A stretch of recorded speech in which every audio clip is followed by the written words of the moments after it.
আজ শুক্রবার ২৯ মে সকাল ৭টা থেকে পরবর্তী ৬ ঘন্টার জন্য ঢাকা ও আশেপাশের এলাকার আবহাওয়ার পূর্বাভাস প্রকাশ করেছে বাংলাদেশ আবহাওয়া অধিদপ্তর। পূর্বাভাসে রাজধানী সহ পার্শ্ববর্তী এলাকার বৃষ্টিসহ বজ্রবৃষ্টির সম্ভাবনার কথা জানানো হয়েছে। আবহাওয়া অফিস জানায় এ সময় আকাশ অস্থায়ীভাবে আংশিক মেঘলা থাকতে পারে, সেই সঙ্গে কোথাও কোথাও দমকা হাওয়া সহ বৃষ্টিপাত কিংবা বজ্রবৃষ্টি হতে পারে।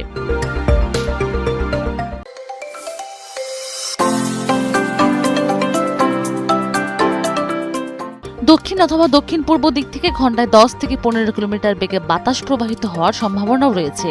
তবে দিনের তাপমাত্রায় বড় কোনো পরিবর্তন নাও আসতে পারে বলে পূর্বাভাসে উল্লেখ করা হয়েছে। আজ সকাল 6টায় ঢাকার তাপমাত্রা রেকর্ড করা হয়েছিল 26.3 ডিগ্রি সেলসিয়াস। একই সময় বাতাসের আর্দ্রতা ছিল 87%, যা ভ্যাপসা গরমের অনুভূতি বাড়াতে পারে। আজকে সর্বনিম্ন তাপমাত্রা 26 ডিগ্রি সেলসিয়াস বলে জানিয়েছে আবহাওয়া অধিদপ্তর।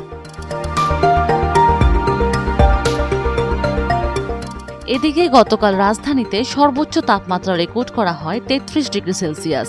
দিনের বেশিরভাগ সময় গরম অনুভূত হলেও সন্ধ্যার পর কিছু এলাকায় মেঘের আনাগোনা দেখা যায়। আবহাওয়াবিদরা বলছেন, মৌসুমী বায়ুর প্রভাবে আগামী কয়েকদিন দেশের বিভিন্ন অঞ্চলে বৃষ্টি ও বজ্রবৃষ্টির প্রবণতা অব্যাহত থাকতে পারে।